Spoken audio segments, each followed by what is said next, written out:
The last time I wore this shirt during one of my videos, I actually got a comment that I looked like Nemo, but it was a cute Nemo if I remember it correctly. Hello friends, and welcome back to another video. I recently finished A Court of Thorns and Roses, the entire book series. Yes, I also read the novella A Court of Frost and Starlight, and I have some thoughts, and I thought I would use today's video to share my thoughts with you guys. Also, I feel kind of empty because this is it. We're done. There's nothing left until 2021, of course, that is, because there is a sneak peek of the new book, the new sequel, in A Court of Frost and Starlight, and it's interesting. One of the things that I like to do when I finish a good book series and I want to immerse myself a little bit more in the world, in this case the Fae realm, I look up quizzes and tests and other fun activities that you can do surrounding the books. And I saw some other YouTubers do these and they looked really fun. I chose which ACOTAR character is your mate's. I'm really curious to find out, so I will be doing this test at the end of this video. But first, I really want to share my thoughts on the book series with you guys. So if you like these kind of videos, then don't forget to click that subscribe button and hit that bell so you never miss another video of me again. Let's get started. Okay, I'm just gonna grab my coffee. I'm pouring the coffee, grabbing the coffee.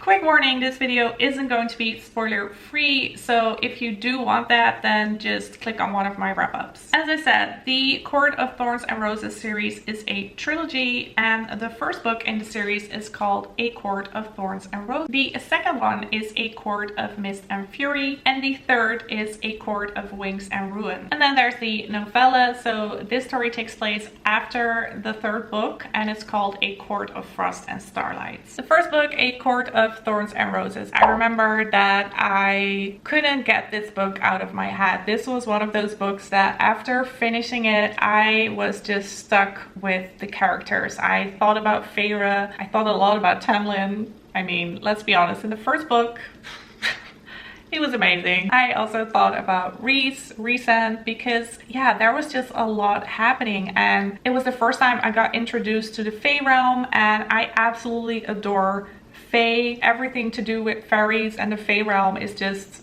instantly amazing in my book, but then combined with a good story, good romance, it was just a very, very good fantasy book. I just love the world, Prithian.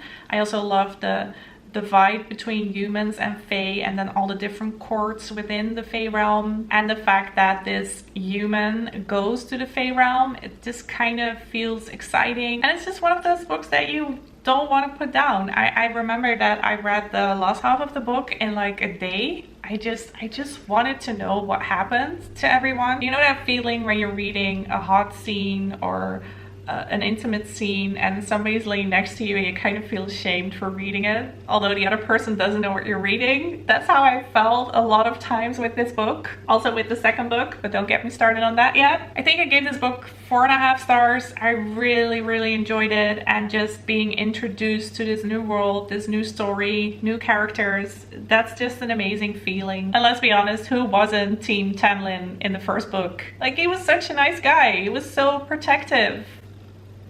Little did we know. Because then came the second book, A Court of Mist and Fury, and man, I loved this book. This was the only book in the series that I gave 5 stars. It's just kind of the book where everything is revealed, and there's a lot of plot twists, a lot of character changes, a new romance. It's packed with action. There's loads of magical creatures. I just absolutely loved this book. The second book also made me emotionally invested in the majority of the characters, because you get to know them a little bit better.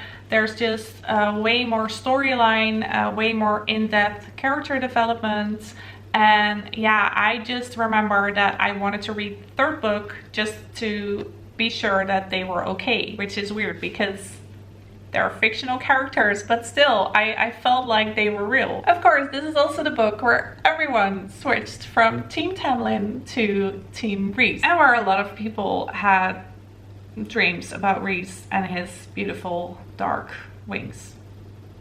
I just thought the second book was awesome. It was just so epic. There was so much going on, and the only thing that I thought was a little bit too much is the ending where everything happens, like everyone appears and disappears and get hurt or dies or whatever. And then there's also Lucien, who all of a sudden discovers that Elaine's his mate in this very chaotic situation. I just thought that that was a lot. But still, I'm there for it, and I really wanted to continue to book 3. And then the final installment, A Court of Wings and Ruins. And I remember that I was a little bit disappointed by this book because I thought the beginning was great, the ending was epic. That was an epic battle. It had all the right elements. The ending was surprising, but the middle was kind of slow. Well, not really slow, but there was just not a lot happening. It was mostly the day-to-day life, the family dynamics, the bantering between characters. And I think what I like the most about this book series is the fact that there are quests. There is a magical world, and there's a need to discover it, and there are things you have to do and magical creatures you have to meet, like the weaver in the woods and the bone carver. You have to retrieve items, and it's the stuff that I like. And that was in the first and the second book, but in the third book it just felt like it wasn't there, and there was just this build up to the final battle. And also, where are the love triangles? Like, where are they? They were such a significant thing in the first and the second book, and now it's just, this is your mate, we're done. But again, a great read. I was so invested, and some of these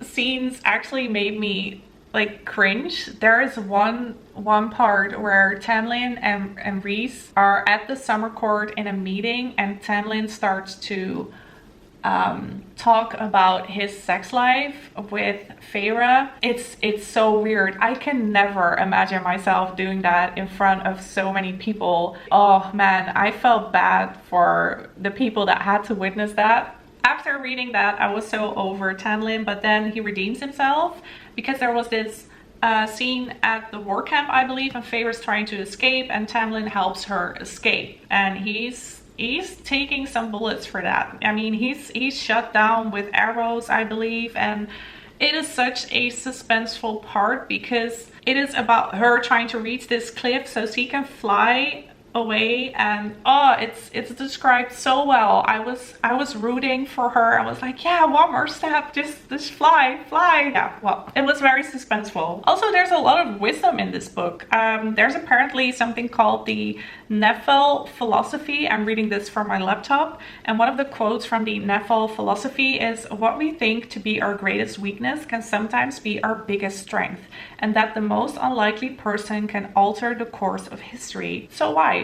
And that concludes the trilogy, but then there's also the novella, A Court of Frost and Starlight, and this takes place after the third book. Kind of a Christmas celebration in Fae Realm with all the characters coming together. I actually really enjoyed this book because nothing really happened, and that was something that I was expecting, because I knew that this was just a standalone, a short story, just to give you a more in-depth look into their lives. And although nothing much happens in this book, it did make a lasting impression on me because it handles some pretty heavy emotional themes like loss and PTSD, because there was a war, an epic battle, people died, so there's bound to be someone that is affected by that. And Feyre kind of deals with that by painting and opening up her own art studio. So I thought that was really interesting to read about. Another thing that I like about this novella is that you get a little bit more insight into the character of Nessa, because up until this book I didn't get her. I also don't really like her, but through reading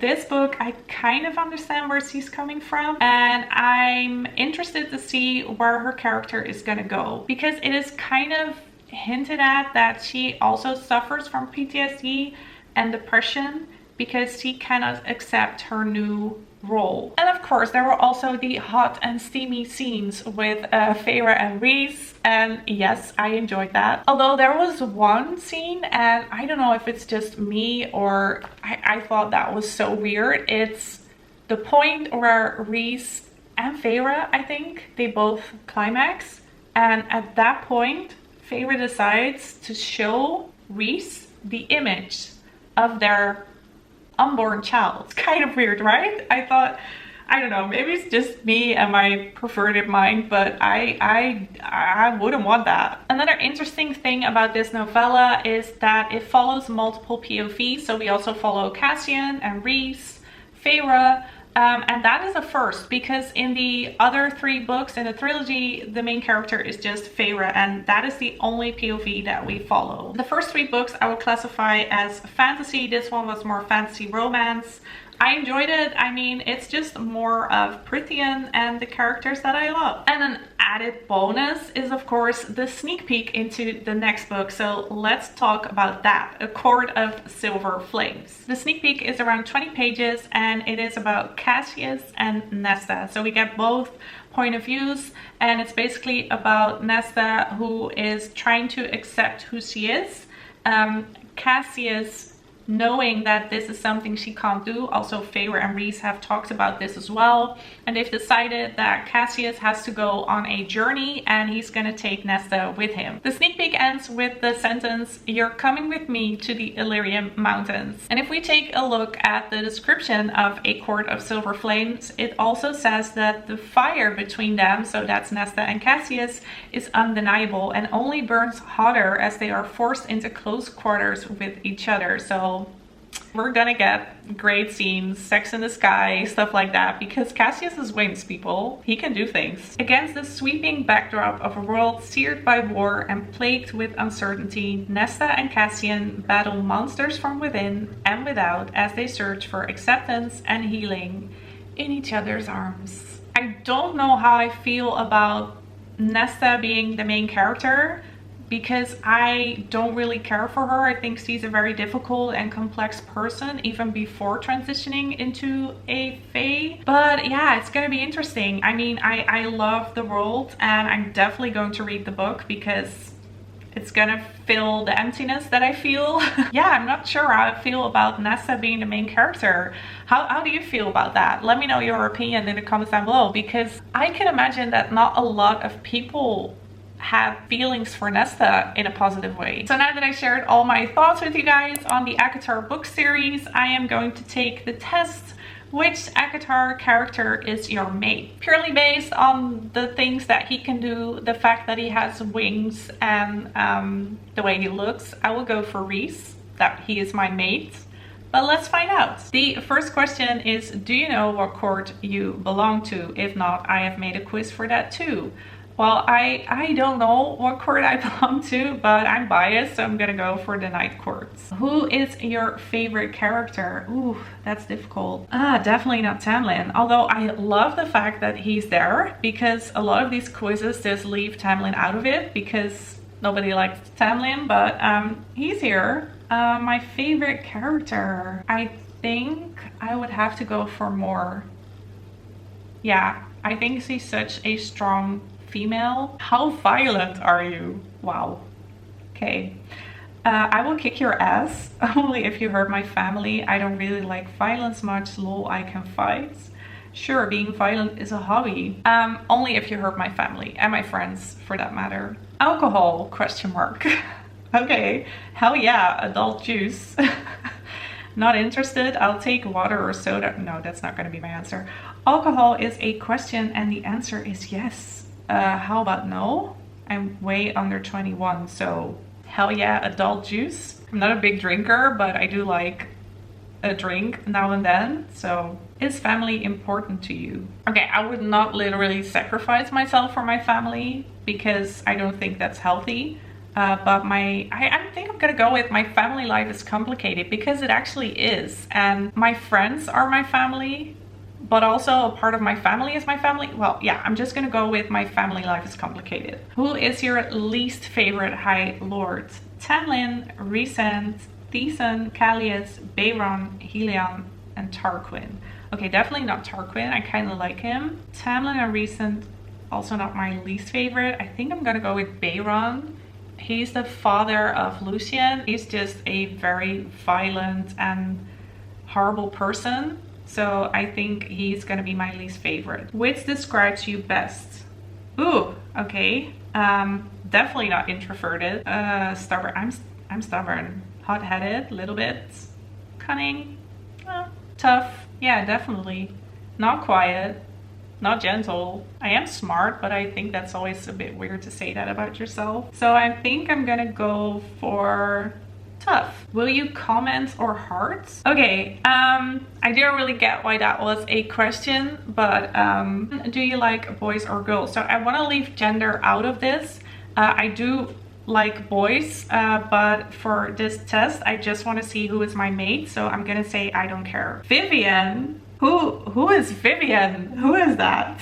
Why did I get a mate that I don't remember? Vivian is a winter court female who's feisty and cunning yet gentle. She refuses to sit on the sidelines and will gladly fight right by your side to protect you. Oh right, Vivian is the lady of winter court, of course. She's married to Callius, who is the High Lord of Winter Court. She has a minor part in the book. She is at the meeting at the Summer Court, and it's mentioned that she is good friends with Morgan. She supported Morgan through a difficult time. So yeah, definitely a good character, and I wasn't expecting her to be my mate, but yeah, there you go. Vivian is my mate. This was fun. I mean, it was just me sitting in a room talking to a camera, going on about ACOTAR, a book series that I love, and I could just talk and take a test, and this was awesome. I hope you guys enjoyed it as well. If you did, then please give it a thumbs up. Thank you so much for watching, and let's stay in touch.